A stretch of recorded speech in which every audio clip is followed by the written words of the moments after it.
তুই না ভারী দুষ্ট হয়েছিস। কদিন ধরে জামগা লক্ষিন্দর তুই না মারে একটা উমাতে আঙ্গ যাবা দিব লোকাই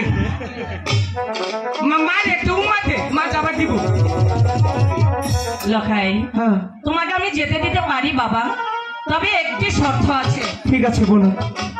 তুমি সেখানে তুমি মাছ পাও বা নাই পাও সেখান থেকে তাড়াতাড়ি চলে আসবে, কেমন? ঠিক আছে। কারণ আমি তোমার পথ চেয়ে বসে থাকবো, তুমি চলে আসলে তারপরেই আমি তোমার সঙ্গে। ঠিক আছে মা, আমি তো বলছি আমি সেখান থেকে একটি মাছ পাওয়া মাত্রই দাদাকে নিয়ে চলে আসবো।